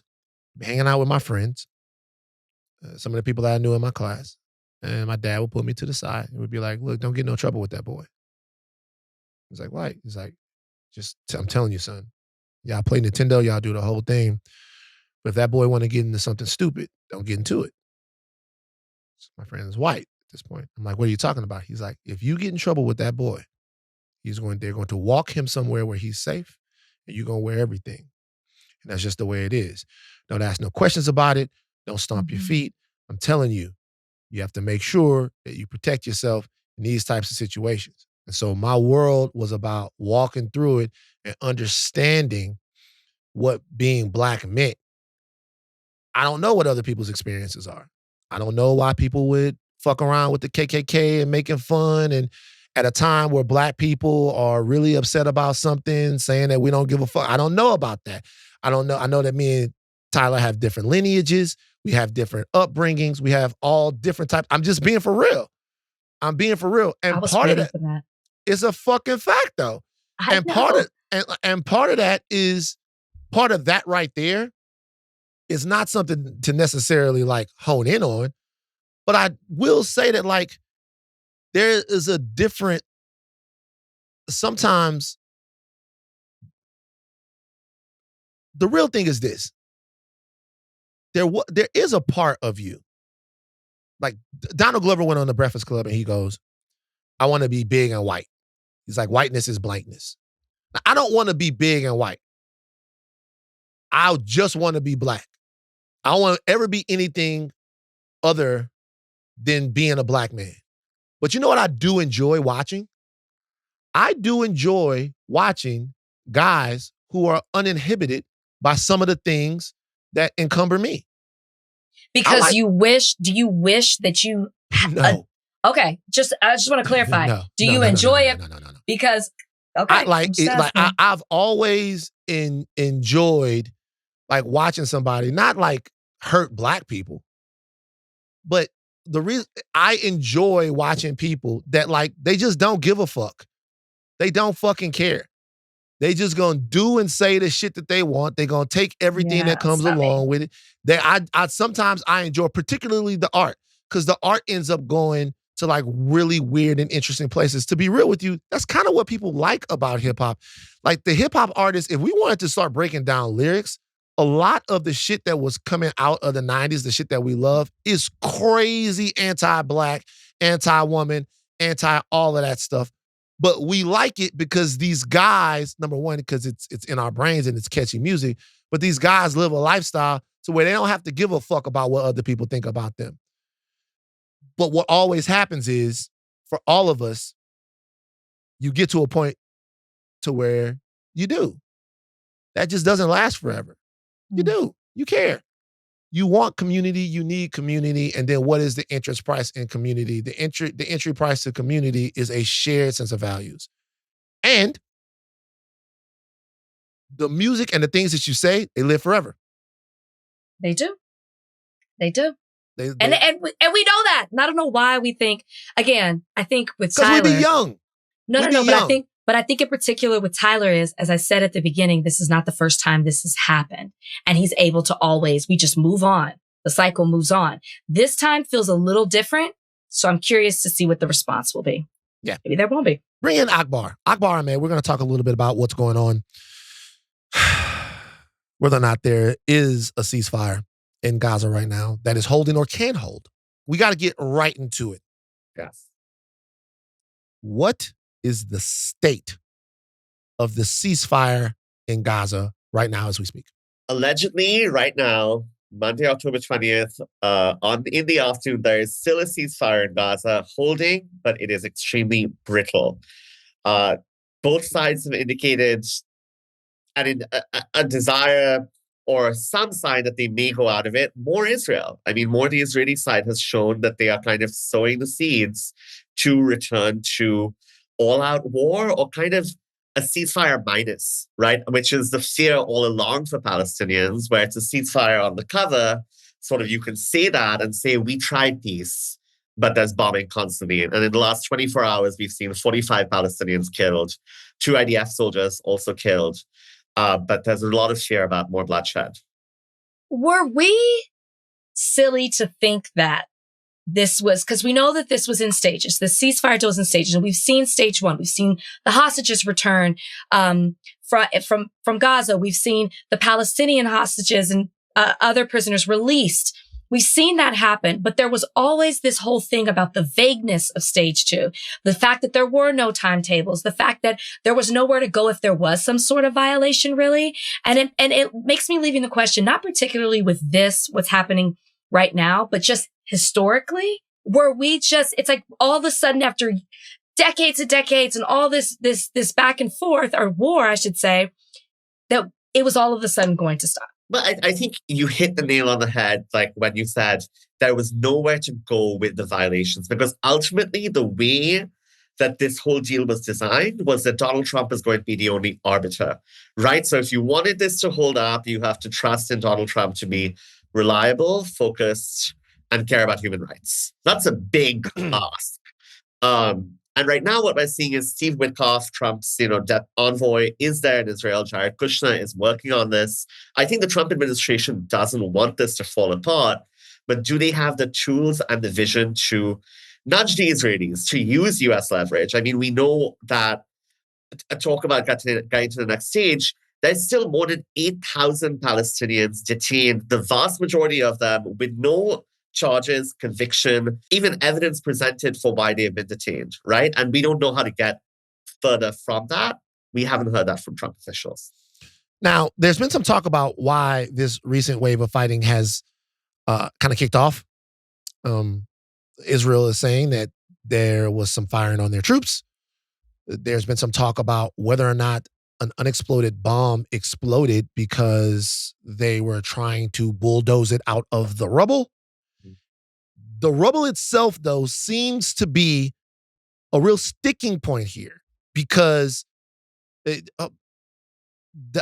Israel wants the return of the remains of some of the hostages, and Hamas seems to be saying that in order to get these hostages back to you, we have to dig them out of the rubble. And the rubble itself seems to be very dangerous, and also there's a lot of it. So there could be unexploded bombs in the rubble, and there's a lot of rubble. My question to you is this. Knowing that this was a part of the ceasefire deal, did Hamas not expect Israel to demand them to go through the rubble? How has this entire conversation around the destruction that has remained in Gaza, why was this not something that was clarified during the negotiations of the ceasefire? Hamas in the ceasefire was working through the mediating countries, right? Qatar and Egypt, and really Qatar, which, as we know, has its own close ties to President Trump. The Qataris really wanted a deal right then. This came after Israel had attacked Qatar, unsuccessfully aiming at Hamas targets. Yeah. So I would say there was a rush to get into the deal without, as you're saying, Van, addressing some of those key questions, right? Like, for instance, we know the only kind of the world-class body that can deal with unexploded ordnance, in which in Gaza is at a level we have not seen since World War II, right? And it may even exceed World War II in terms of just more advanced bombs. It's the UN, right? You need UN experts, you need UN people to have visas to go in. Israel throughout this war since October 7th has said, we hate the UN operating in Gaza. We hate the UN agency working on Palestinians. We're not going to give them visas. They've attacked the UN Secretary General. So if you were serious about any of that, you'd have to get a commitment from the Israelis saying we're going to respect the experts and let them do their work. Because there was this rush and because it was so kind of politically motivated, they had the anniversary of October 7th coming up. Trump wanted to say, I achieved something Biden wasn't able to achieve. And it was huge to bring the hostages home, back to Israel, back to their families. Absolutely a win. But to do it in this frame that could lead to a lot more instability is really dangerous. I think from Hamas's perspective, however, by that point, they kind of felt this was the best bet they were going to get. And Trump was the only person to put their trust in, right? I mean, stop the killing and deal with all the finer points of it, or some of the finer points of it when you can. Right. Yeah. Later on. So I saw reporting that because of, there's been violations alleged on both sides of the ceasefire, that aid is no longer getting to the Palestinian people, which was one of the reasons that there was the signing of the ceasefire, so that people can get aid, because they haven't been able to. So are they still able to are they getting aid now? Has that changed? Can you please explain that? Yeah, so there was some surging in of aid in that period, kind of once the ceasefire did go into effect. So aid agencies have been able to ramp up. The UN has been able to ramp up a little bit, start operating some of the bakeries, which have been pummeled, right, over 2 years of war. And what's really important to understand about that aid picture is this is a population of 2.1 million people that has been intentionally deprived for more than 2 years now. So you cannot just hand them a piece of bread and say, now you'll be better, right? Their body, their physicality has literally changed. People have shrunk, have deformed, have lost limbs, have been on the move for 2 months, back and forth again and again and again through rubble. So we're nowhere near the amount of aid that's needed. And the other fundamental aspect to not lose sight of, because we keep talking about these niggling things, right? 300 trucks or 400 trucks and 5 bakeries and this part of Gaza. International law and US law say you cannot deprive humanitarian aid as a tactic of warfare. And you cannot provide American weapons to a country that is intentionally depriving American-funded humanitarian aid. That is US law. Neither the Biden administration nor the Trump administration has enforced that law with regard to Israel. So any question about the real humanitarian concern here is really about addressing that really fundamental war crime and violation of America's own laws. There's a video floating around with Ben Gavir being interviewed. Have you seen this? Yes. Yes, yeah. Where he says that essentially we're going to get our hostages and then we're going to go back into Gaza and unleash holy hell. Here's the deal. We talked about it on this podcast and we said that it would be just an insane turn of events. I don't know why I feel like it would be an insane turn of events if Israel got their hostages back and a large portion of the world celebrated, and then they went back into Gaza and started the genocide again. Mm-hmm. Now, from a high up in the Israeli government, he said, we're going to do exactly that. Okay? There's a lot of talk about who really runs Israel, whether or not it's Benjamin Netanyahu, or whether or not Benjamin Netanyahu is actually using the far right of his government, Smotrich, Ben Gavir, guys like that, to deliver elections to him to keep him out of prison. So then those guys would make the decisions because he would kowtow to whatever in order to stay in power. Long way of asking, is that what Israel's going to do? That video that's coming out it seems to lend intellectual credence to the idea that the restarting of this fighting was something that was always in their plan and that they're going to look for any reason available to continue to do what they were doing before they got their hostages back.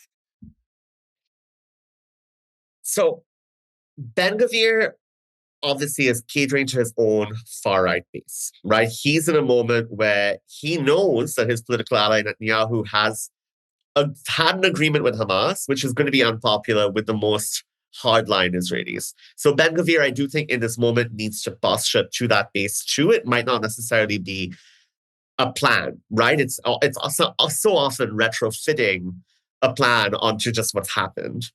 But do we know that the Israelis sort of wanted to do this all along? I don't think they made a decision. I think the rifts that have been there throughout the war have really worsened. And at this moment, the Israeli military, which really feels overstretched in Gaza, there's a lot of anxiety in Israel about the emigration of Israelis.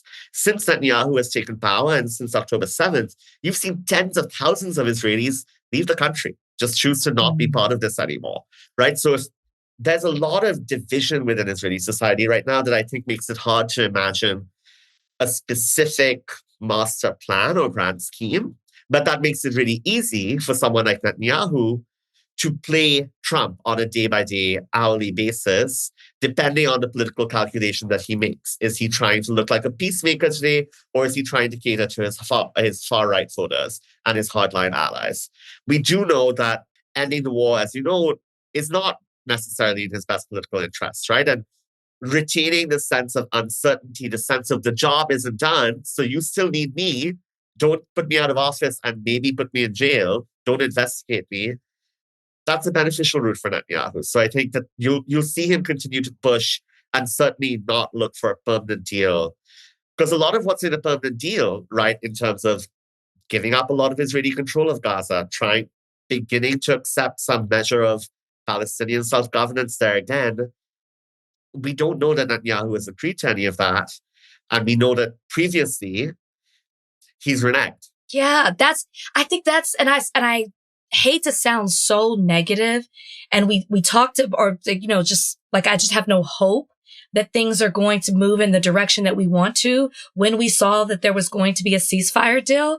But especially in regards to the second part of it, but that's where I'm struggling with. And I wonder if there's something I'm missing, because it doesn't seem like we're getting, especially with what Van just pointed out, whether or not you had heard those comments coming from the higher up in the Israeli government, but it just doesn't seem like there's any type of Israeli recognition for a need for peace. It seems as if there's a doubling down on a reasoning to continue the war. Now, I know that it's being reported that two IDF soldiers lost their lives, in addition to the numerous Palestinians that have lost their lives since this peace deal has been signed, but it just doesn't seem like there is this move towards peace. Which one is more likely to you?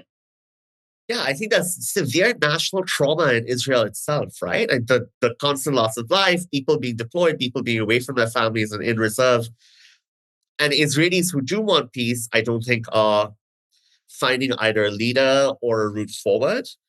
I think if we continue on the current trajectory, which is kind of counting on the Trump administration, counting on Jared Kushner, I don't see how it's likely that there'll be US leverage on the Israelis towards peace. Instead, what we're seeing, not just in Gaza, but it's really important to remember, in this post-October 7th moment, the Israelis, with US support, have launched military incursions in various other places because they've gotten more US support than ever before. And we've seen them just today have 2 more incursions in Syria and in Lebanon, right? So if you are this kind of more hardline Israeli who thinks the goal is not peace, but to bully the region into submission, to be the big bully in the region with American support, that's the trajectory that they're on right now. Last question for me. Trump has staked a large portion of his reputation on this peace deal. He won a Nobel Prize. He wants to be seen as a peacemaker.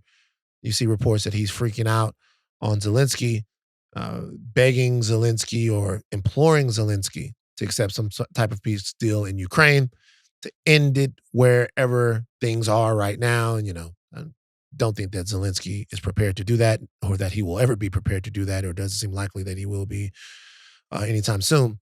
But, I mean, the failure of this ceasefire would be embarrassing to President Trump.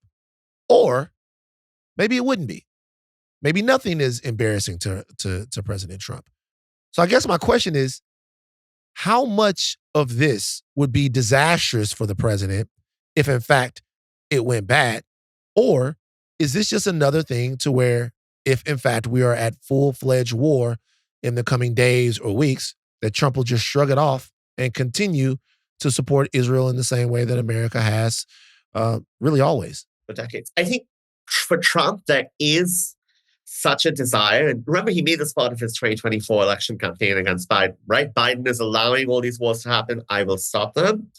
We have seen him, interestingly and consistently, not take the kind of standard US position of saying the Palestinians are liars, the Palestinians are wrong, the Palestinians are the problem, right? So Hamas, of course, hugely violent group committing war crimes, violations of international law on itself, but often the violations of ceasefires and negotiations have been the Israeli side. And Trump, even in the last 24 hours, has said, I think Hamas is still committed to the ceasefire. That's where he is a little different from a Joe Biden and even than past US presidents.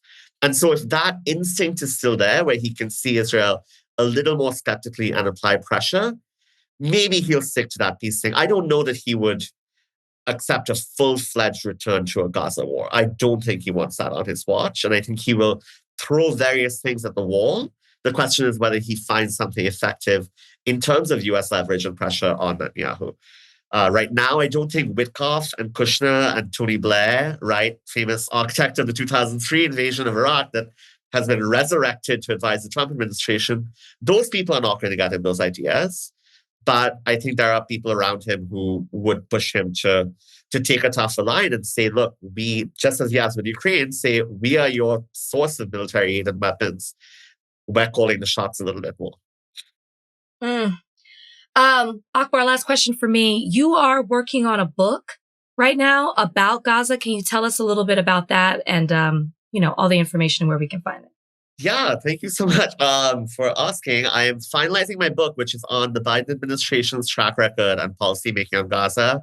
The book's going to be out next year to really put a mirror up to the Democratic Party and the foreign policy establishment among Democrats that failed in Gaza, that's failed for decades and needs to offer something new if it's going to be an alternative to Trump. So many of Biden's policies were building on Trump 1, and now Trump 2 is building on Biden. And you're not going to win people over or move towards a different, more peaceful, more humane future if you keep doing basically the same tactics with a different letter after your name, D or R. Wow. Look at Akbar. Just in time for the midterms, huh, Akbar? God damn it. Thank you for joining us. We're probably going to be checking in. We always say this a little bit more as we figure out what is happening and how this is supposed to go. Quick soundbite. Quick question. Is the ceasefire done? The zombie ceasefire lives, and I think there's a desire to continue it. The ceasefire is not dead yet today. Akbar, thanks for joining us on Higher Learning. Thank you. We have a little time. I want to ask you a question. How do we deal with the Stephen A. Smith thing? I told you on the last podcast. You're over it. Well, it's getting, what he's doing is getting so much attention that it's not even just being over it. It's similar to, not to compare the two, but similar to you talking about the way the Republicans addressed January 6th. Nothing's changing. And so I'm almost figuring out, how do I continue to address it? The provocative things that he's saying or his mindset with any nuance or any different. It is what it is at this point. And so I hate giving it so much attention. And I see so many other people talking about it, doing a whole diatribes on it. And I'm like, I don't feel like it's worth it. It's doing anything at this point. Okay. We'll think about it. But this is my issue here. That is the deal.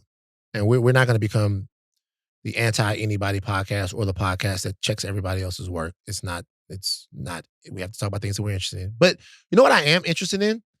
I am interested in someone who embodies the misinformation and the incuriousness of the average American. Like Stephen A. Smith has become a mascot for how misinformed and incurious the average American political person is. That's not a diss. That is an observation. And when I say that's not a diss, I really mean it. It should be a diss, Van, because there's a responsibility that comes when you have a platform. Well, he's not having this conversation with his friends on a group chat. It should be. You have a heightened sense of responsibility when it comes to. I'm not saying diss and shit. The disinformation and misinformation, it is a diss because we're holding you to a higher standard because of the platform that you have. Go ahead and play it. Play this real quick. Let's talk about all this with my first guest, who has no shortage of political opinions. He's the host also of Straight Shooter on SiriusXM and, of course, the host of First Take on ESPN. I'm talking about Stephen A. Smith. Good to see you. Look, this weekend, everyone's talking about it. Over 2,500 anti-Trump No Kings protests. They're planned for tomorrow alone. Republicans are calling them everything from hate America to even Hamas. Does this rhetoric concern you? Listen, the rhetoric always concerns me because it's an indication of how divided of a nation we truly, truly are, and how, I would say, just vitriolic we're willing to be towards one another. That can't be a good thing for us in the long run. Nevertheless, people have their reasons for feeling what they feel. In a lot of cases, the Trump administration, because of their rhetoric and the way they go about doing things, give you ammunition to go at them that way. That is true. The flip side to it is that there's a midterm election that's coming up. Is that what's going to better position you to win?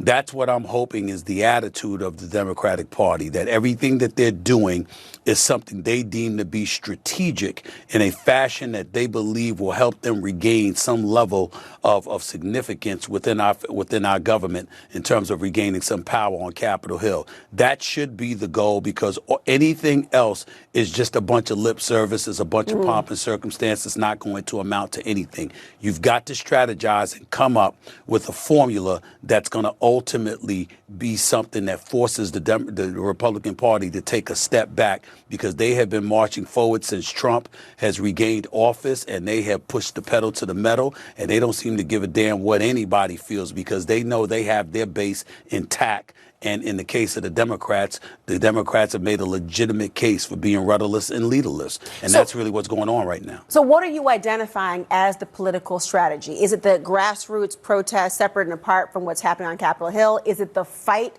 of even the shutdown in and of itself? Is it the rhetoric coming back from the Democratic Party? What is the strategy that you think is in play right now? My apologies. I didn't mean to give an impression that I think they have a strategy, because I don't.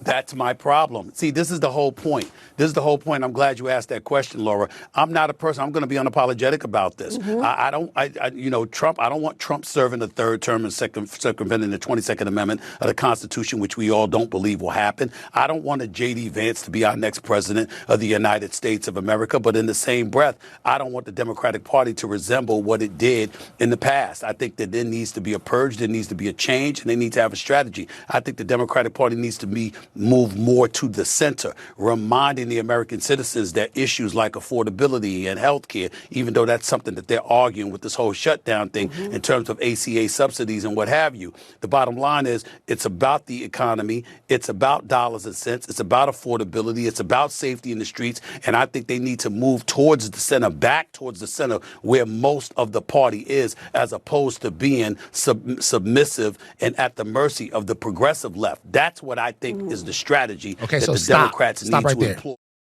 So stop right there. Okay, real quick. The only problem with that is that none of that is true.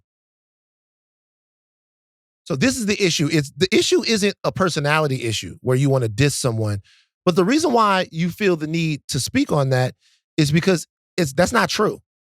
The fact that the Democrats are so far left that they can't address issues like healthcare and affordability isn't true. The reality is that the reason why the Democrats can't address issues like healthcare and affordability is because they're not left enough. What Stephen A. Smith says that the Democratic establishment has capitulated to the left voices in the party. I want to give you guys a roster check here. Establishment Democrats that have big names in the party or have over the past 10 years: Joe Biden, Hillary Clinton, Barack Obama, Nancy Pelosi, Chuck Schumer, Hakeem Jeffries. Progressive left Democrats: Bernie Sanders, AOC, Ilhan Omar, Rashida Tlaib, Jamal Bowman. People that were on the left. I know Jamal's not in Congress right now. Which group of people runs the party? Which group of people runs the party? Not just from a structural sense in terms of who runs the party in Washington. Sure. But from the sense of which people run the spirit of the party. You put Kamala Harris in that establishment Democrat bag as well. Which people run the party? So when you're talking about issues of affordability or issues of healthcare, you're talking about the left of the party that is talking about a Medicaid for all. It's talking about single-payer healthcare. Well, let me say, it's talking about single-payer healthcare, right? And it's talking about checks on capitalism, increasing the tax rate, moving from the regressive taxing system of the United States to a progressive tax that favors the middle-class average American worker. Those ideas are coming from the left. they're coming from the left, and the center of the Democratic Party is working their ass off to fight those ideas. To fight it, for sure. And so when you hear that analysis, what you hear, and I don't even know if Stephen A. Smith means to do this, but you hear the regurgitation of actually MAGA campaign talking points that the group of people that run the Democratic Party, Hakeem Jeffries, Chuck Schumer, and Nancy Pelosi, are some blue-haired leftists, Marxist people who want to, that's not who they are. They are actually fighting just as hard against the people who want to see this party work for average working Americans and want to see people with housing and healthcare and look at those things as human. They're working just as hard against those people as they are against the people on the other side of the aisle for them. Now, look, I could be wrong about that, but I'll tell you something about it. That's what it certainly seems like, because even if we talked about, and I know we can't spend a lot of time on this, but if you take Joe Biden and his approach to policing, it was leftist people who were saying, hey, defund the police or reimagine policing where we cut some of these police budgets and invest into other things. Joe Biden said, no, fund the police. Mm-hmm. And what the right did was pretend like he didn't say that. What they did was say, no, doesn't matter that the leader of the party said, fund the police. We need more police. We need more money into these police budgets. There are activists that are leftists that are saying this. So this makes up the meaningful intellectual conversation that's coming from the Democratic Party. That's just not true. And I'm saying that to say that that type of analysis is either so misinformed that it's irresponsible, or it's purposefully irresponsible. And those are two different things. I don't look at this as a personal thing. I look at it and I go, it's not. What's happening? But that's my point. I'm not attacking Stephen A. Smith as a person or his personality. I am saying there is a responsibility that comes when you have a whole show now on SiriusXM dedicated to political rhetoric. There is a responsibility to be informed. And so that's where I push back on the purpose, like the point of even continuing. Everything you said is absolutely true. I just don't see the benefit in everything that you said. I would argue that the people who listen to this understand that and know that. I think that what he's doing is harmful because it, to your point, it's not true.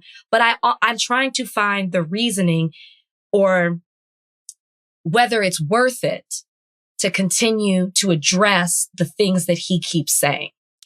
Well, but that might just be my own personal. I get it. Issue then. That's it. No more podcasts. We've done enough podcasting today. Rachel, enjoy your pork. We'll have more pork today. There'll be pork involved. Do you eat pork at all? Hazel's Can I just ask you? Do you eat pork at all? You're disgusting, Hazel. Hazel's do you eat pork at all? Yeah, of course. I'd like to bring you over to this side. I do eat pork. I just don't have a whole pork-based diet. I don't. People love when you say that. I tell you what I don't do is I don't do like multiple pork a day. You see, if I do bacon for breakfast or like a sausage for breakfast. This is rare. When it's time for dinner, I'm not going to re-up on the pork. I'm not going to be like, I'm going to come back to some of the pork. I'm going to be like, I had pork today. This is rare for me. Yesterday, I had no pork. I had no pork yesterday. Yeah. How many days in a week would you say you go pork free? I think you can really deduce what that means by the fact that I can point out the day I did not have. See what I'm saying? You're just sitting around eating how many times have you seen me open up a Ziploc bag and eat bacon like it's chips? On old bacon. It's not old. It is old. It's congealed. I'm trying to be better. But today, while I'm back at home, it's pork time. I'm free. It's pork time. It's pork time. It's porking time. Look at that. Pigs beware, you little motherfuckers. Charlotte's Web, get the fuck out of here, nigga. I don't give a pigs, fuck though. how many fucking webs you can do. What was his name? What was the little nigga name in Charlotte's Web? Wilbur, you're dead. I don't give a fuck how many webs you can make. That was sad as shit. I love pigs, though. That's the crazy thing. Like, I've always wanted a pet pig. You love the shit out of them. Yeah, you love pigs like white people love black people. Ooh, shit. you love them, but fuck them at the same time. All right, take your decaps off, but do not stop learning. I'm Van Lathan Jr. I'm Rachel and Lindsay. Bye, guys.